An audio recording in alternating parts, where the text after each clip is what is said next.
Bonjour les scorpions, bienvenue dans votre taroscope sentimental du mois d'avril. On se retrouve cette fois-ci avec les jeux du mois, les oracles du mois, le Ragley Valentine Ferry ici. Pour l'introduction, on fera le Mystic Manga Tarot pour le tarot. On fera aussi les flammes jumelles avec l'oracle des flammes jumelles et autres relations karmiques pour connaître un petit peu la nature de vos relations. En tout cas pour ce mois d'avril, et le full sentimental pour les messages de nos guides. On terminera avec des galets pour un petit peu survoler le mois et voir les conseils que mes guides vous prodiguent. On est parti. Alors, la couleur du mois, on est tout de suite avec le 7 d'automne. Le 7 d'automne. On vous dit d'avoir de la patience et de ne pas vous inquiéter. Alors, on vous demande de prendre du temps pour vous reposer et de planifier les autres étapes de votre vie amoureuse.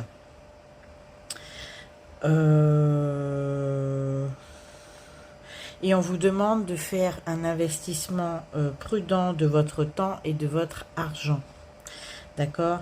C'est d'investir prudemment ces deux domaines de votre vie. C'est ce qu'on vous demande pour le mois d'avril. On vous demande en somme, mes amis scorpions, peut-être de vous retirer un petit peu du jeu, de faire le point, d'analyser votre environnement et la situation avant peut-être de réapparaître. C'est ce que vous indique le 7 d'automne. Pour ce début de mois, c'est le premier message. Restez dans la réserve. On va continuer avec le tarot.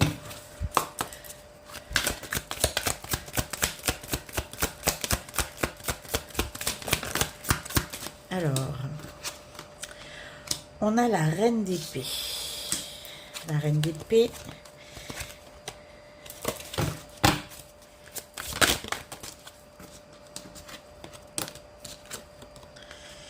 Valet de denier.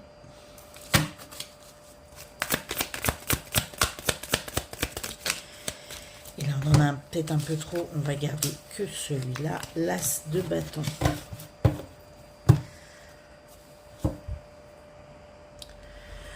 Alors mes amis, pour votre mois d'avril, la reine d'épée, cela nous indique que vous avez quand même retenu beaucoup d'enseignements de vos mois passés. Vous avez retenu quand même qu'il fallait peut-être élaborer des stratégies beaucoup plus perspicaces et efficaces dans la vie, plutôt que vous lancer à corps perdu avec vos émotions pour résoudre vos problèmes et trouver des solutions à des difficultés que vous avez un petit peu éprouvées dernièrement.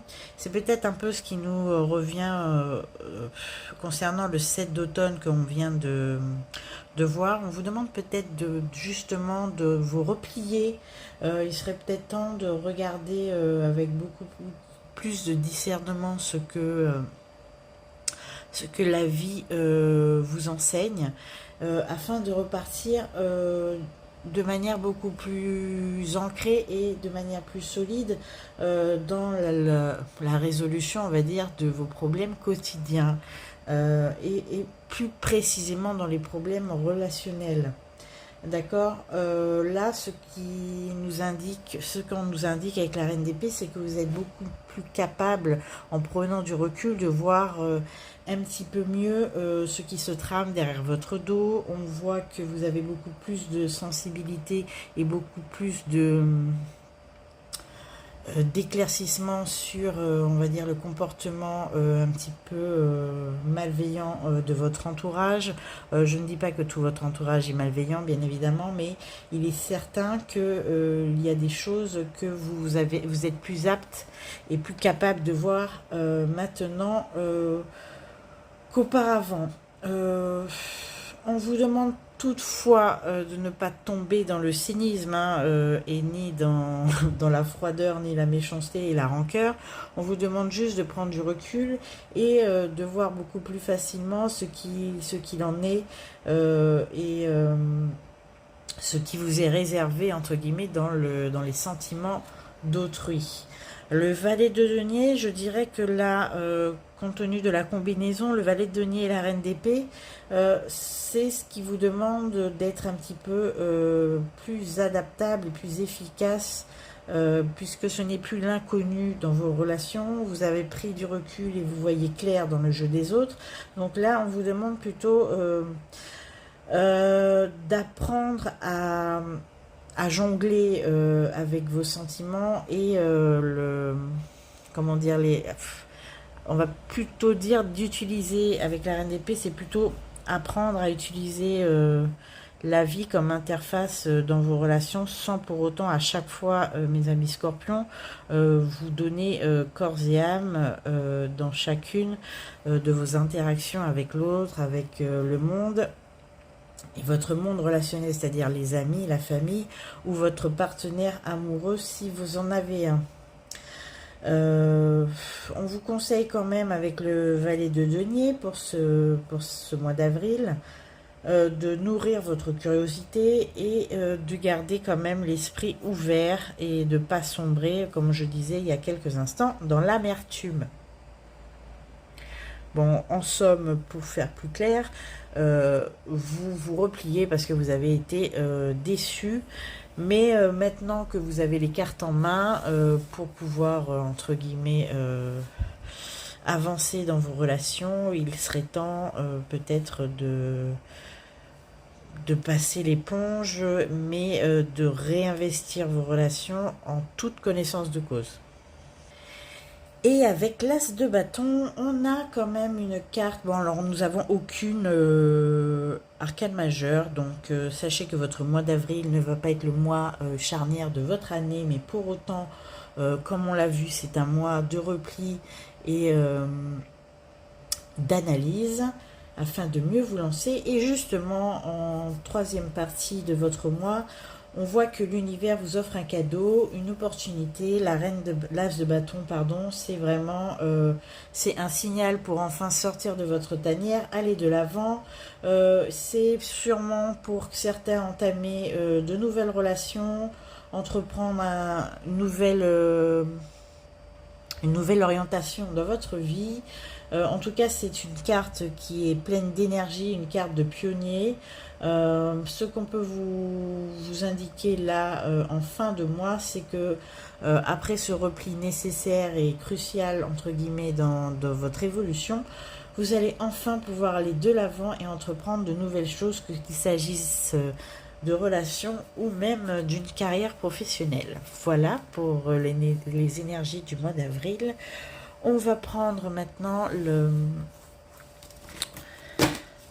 l'oracle des flammes jumelles pour se pencher sur la nature des relations que vous allez certainement pour certains éprouver ce mois-ci. Donc on a la vulnérabilité, la fuite émotionnelle et l'âme double. Alors pour certains, vous avez une relation qui est quand même très fragile encore avec quelqu'un. C'est pas une relation toxique, disons que c'est une relation qui a du mal à démarrer. En tout cas, c'est une relation qui a du mal à s'ancrer dans le réel. C'est comme si la relation était beaucoup plus rêvée que vécu. C'est comme si vous passiez peut-être d'une manière très concrète beaucoup de temps à communiquer, beaucoup de temps au téléphone, beaucoup de temps à parler, à peut-être projeter un futur commun, mais que vous ne rentriez pas réellement dans le réel et dans le concret et le quotidien pour faire vivre cette relation. On a une fuite émotionnelle, c'est comme si vous préfériez vous projeter et envoyer entre guillemets un avatar dans une espèce de d'égrégore de votre relation à deux. C'est comme si vous construisiez une histoire à deux, mais que vous ne la viviez pas. Je sais, c'est un petit peu particulier ce que je dis, mais c'est ce qu'on me fait ressentir. Avec la fuite émotionnelle et l'âme double, vous savez que cette personne est potentiellement quelqu'un avec qui vous avez des atomes plus que crochus. On a un potentiel énorme dans la relation et dans son développement, mais il y a une espèce de peur un petit peu ancrée et viscérale de mettre la première étape, enfin de gravir la première marche de cette relation. Comme si commencer à la vivre, ce serait un peu entre guillemets, pardon, risquer de la faire disparaître. D'accord? On a ça en... C'est un petit peu comme le repli qu'on a vu tout à l'heure. C'est comme si vous ne vouliez pas, de peur que la réalité ne soit pas aussi... la réalité ne soit pas fidèle à vos espérances, vous préférez plutôt la projeter, cette relation, que de la vivre. Et c'est des deux côtés pareil, hein. Je ne suis pas en train de vous jeter la pierre. Oui, ce sont des personnes, enfin c'est à vous que je parle, ce sont des personnes qui ont vécu une séparation très longue, qui ont vécu une période de célibat assez longue avant de se remettre, entre guillemets, à espérer une relation. Et c'est pour ça, vous avez la sensation d'avoir trouvé votre âme sœur, mais c'est comme quelque chose de si précieux que vous n'osez pas trop y toucher, vous n'osez pas trop rentrer finalement de plein pied dans cette relation, et qu'elle reste en superficie, très superficielle, et que pour autant dans la matière elle n'est pas encore bien démarrée. Mais on vous dit bien qu'il s'agit de votre âme sœur, de ne pas s'inquiéter, et peut-être avec l'as de bâton de tout à l'heure, prendre un petit peu d'élan, prendre un petit peu votre courage à deux mains, et essayer cette fois-ci de rentrer pleinement dans le concret. Dans le concret, évidemment, emménager ensemble, faire des projets, se rapprocher. Enfin, vous savez que ça dépend du stade dans lequel vous êtes dans la relation. Mais surtout, ça m'indique que c'est aussi probable que ce soit une relation virtuelle ou à distance, d'accord? C'est certainement, on vous donne peut-être le signe d'oser peut-être vous rencontrer et espérer avoir une vie dans le réel, puisqu'il s'agit bien de votre âme sœur.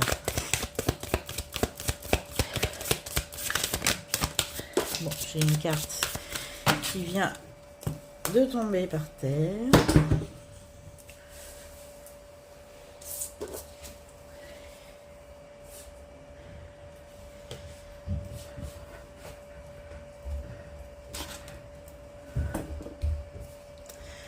Et nous avons l'ouverture spirituelle. Alors, ce n'est pas... vous avez ouvert spirituellement la relation, vous l'avez totalement éprouvé dans... On va dire dans l'esprit, dans la spiritualité, il n'y a absolument aucun problème. Donc on vous demande peut-être là de faire une ouverture physique. Attention. Et on nous dit aussi que pour certains, c'est un petit peu ça vaut aussi avec le retrait. Vous n'êtes pas encore vraiment sorti de votre nuit noire de l'âme. Ça fait écho au repli dont je parlais tout à l'heure. Il sera peut-être temps de vous sortir de là et d'aller certainement expérimenter avec votre âme sœur. Voilà mes amis pour cette dimension, on va dire, karmique de vos relations. Si vous vous êtes reconnu, sachez qu'il est temps de mettre le pied à l'étrier et d'y aller. On va voir maintenant avec le full sentimental un petit peu de concret dans les relations de mes amis scorpions. Et je mets tout par terre et tout va bien. Ah voilà. C'est un peu le chaos en ce moment, hein, mes amis scorpions, dans vos relations sentimentales. Hein, ça se voit. C'est le gros chaos. Pour certains, hein, pas tous. Pour certains, vous êtes...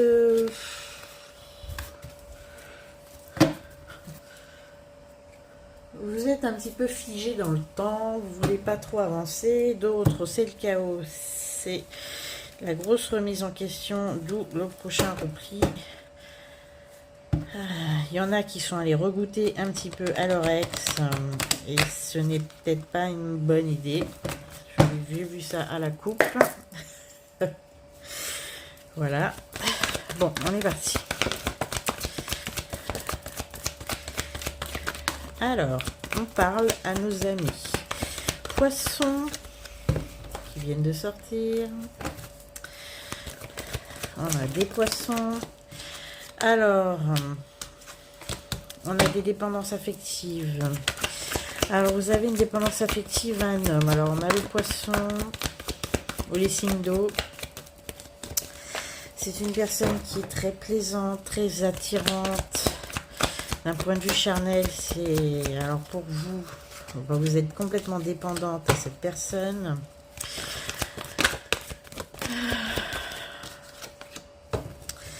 C'est une personne du passé, donc c'est une personne avec qui peut-être il y a eu des on-off, des allers-retours. Ce n'est pas la première fois que vous succombez, vous avez du mal à vous détacher de cette personne. On a la dépendance affective. Hein. On a quoi d'autre? On a les lions.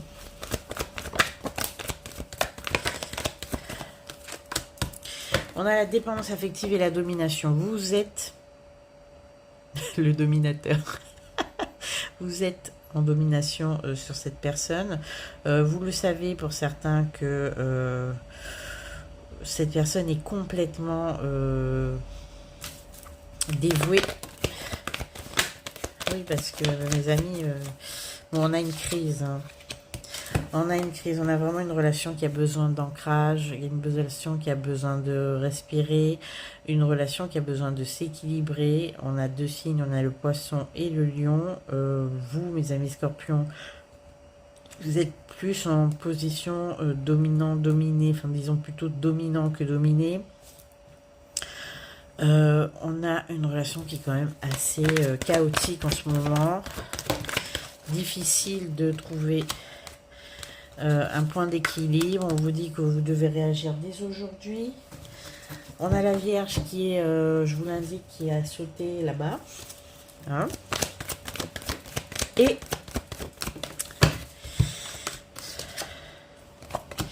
en fait, vous vous mentez à vous-même dans cette relation. Personne n'est heureux, personne n'est bien. Tout le monde souffre. Que ce soit vous en tant que, entre guillemets, dominant. Je ne dis pas que vous l'êtes tous. Hein, commencez pas dans les commentaires. Je n'ai rien contre les scorpions. Je dois vous avouer que je n'en connais pas beaucoup. Je dirais même pas du tout. Donc, on se calme. Peut-être il serait temps de prendre du recul, comme on a vu tout à l'heure, de se retirer, essayer d'aplanir un petit peu les crises et les tensions, parce que je sens qu'il y a énormément de tensions. Des tensions, je vois même parfois un petit peu de violence, beaucoup de violence verbale. Mais vous pouvez être ensemble et être bien. Il suffit de tomber vos masques et d'essayer de guérir, entre guillemets, votre propension à vouloir voir souffrir l'autre et à vouloir le faire souffrir ou la faire souffrir. C'est ce que je ressens. Attention, je ne suis pas dans le jugement. Puisque vous pouvez être très bien ensemble, il y a quand même une notion de bien-être qui est possible si vous faites tomber les masques, d'accord? Mais pour que cela soit possible, vous devez réagir dès aujourd'hui et surtout prendre du recul sur vous-même. Ce qu'on vous demande, c'est quand même de faire un petit peu une analyse de vous-même avant de projeter tous les ennuis et les problèmes sur l'autre, parce que vous avez aussi des choses à régler dans cette relation. C'est un message pour certains scorpions, pas tous, hein. Je tiens à le dire. Bon, je vais chercher la Vierge qui est partie là-bas. Donc, on me dit que vous pouvez être dans une relation plaisante et agréable, mais ce ne sera possible que si vous réagissez dès aujourd'hui, que vous changez, entre guillemets, de recette, hein, parce qu'il y a de l'amour, il y a une connexion, il y a un couple qui est possible. Vous pouvez être ensemble, il n'y a aucun souci, mais on sent que il y a des crispations et de la dépendance affective. Bon, on a quand même l'amour. Hein. Alors, ensuite,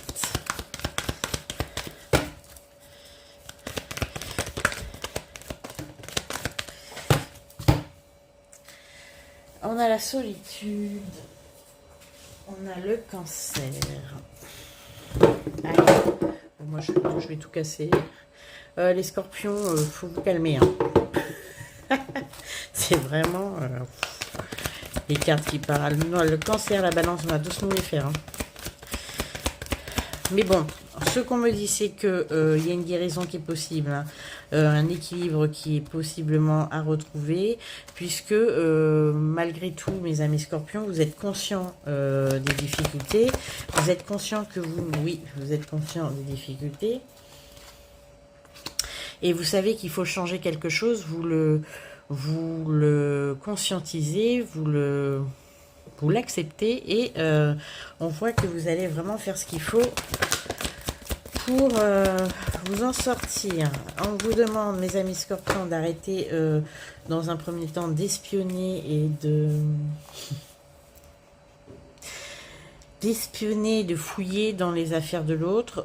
Je pense qu'il y a aussi une grosse dépendance affective qui se traduit par de la jalousie. Vous ne laissez pas respirer l'autre, il est temps de le faire et de la faire, de lui faire, pardon, confiance, puisqu'on me dit que vos recherches ne vont mener à rien, d'accord? N'essayez pas de... Voilà, alors... Travaillez sur votre jalousie, mes amis scorpions, en tout cas ce mois d'avril. N'essayez pas de mettre l'autre dans des situations embarrassantes en pensant qu'il ou elle va voir ailleurs, puisque ce n'est pas le cas. L'espionnage et le cul-de-sac m'indiquent que c'est certainement dans votre esprit, dans votre paranoïa, entre guillemets, qui est un petit peu induite par la jalousie, qu'il existe des rivaux et dans cette relation, car il n'en est rien. D'accord.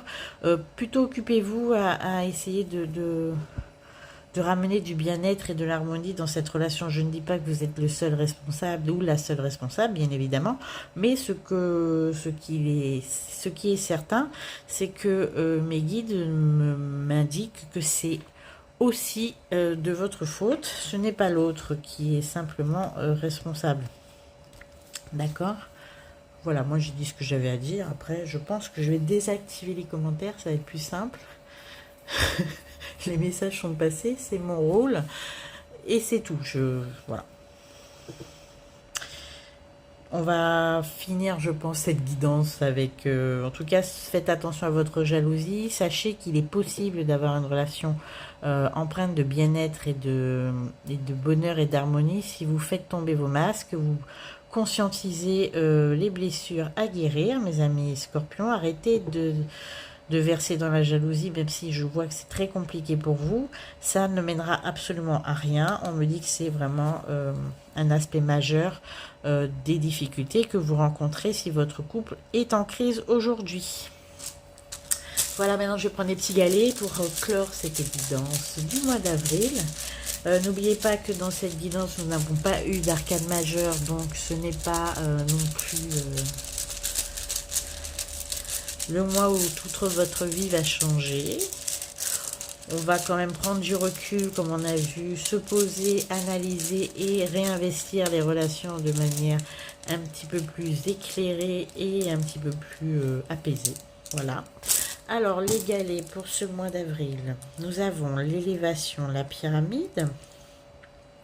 Alors vous allez vraiment, je pense que ce mois d'avril, vous allez prendre conscience de beaucoup de choses et vous allez faire évoluer votre relation parce qu'on a la fusion et l'évolution de la relation qui va vraiment être significative, d'accord. On a l'ouverture puisqu'on a une fenêtre, donc sachez qu'il y a vraiment une ouverture vers l'harmonie, le bien-être et la douceur, mes amis scorpions, j'y tiens. C'est un petit peu un ultimatum qu'on vous donne, c'est qu'il est temps d'agir, il est temps de prendre le problème à bras le corps, le taureau par les cornes, même si nous n'avons pas eu de taureau du tout, je pense, hein, si je me trompe pas, j'ai pas vu de taureau concerné par cette guidance, mais peut-être que je me trompe, j'ai déjà oublié. Puisqu'il est fort probable que si vous ne trouvez pas une porte de sortie, cette fenêtre de sortie, vous voyez, cette solution, cette harmonie qui est tant espérée, que si vous ne la trouvez pas, que la relation et son temps soit compté, d'accord, hein, mais n'oubliez pas que là, c'est un petit peu un signe si vous tombez sur ma guidance. C'est un petit peu la chance, on a Jupiter, on a un petit peu la chance qui est avec vous, puisque vous prenez conscience qu'il est temps d'agir maintenant si vous voulez sauver ce qu'il y a encore à sauver. Il est temps, le temps vous est compté. Voilà mes amis Scorpions pour ce taroscope sentimental du mois d'avril. Merci pour votre écoute, merci pour votre patience. Je vous retrouve bien évidemment au mois de mai et peut-être avant pour c'est même pas peut-être, c'est sûr, des guidances intemporelles pour vous aider à affronter vos vies sentimentales, en tout cas avec l'aide des messages de mes guides. Je vous remercie de vos likes, vos partages et vos abonnements si cela vous a plu. Mes petits scorpions, on se retrouve bientôt.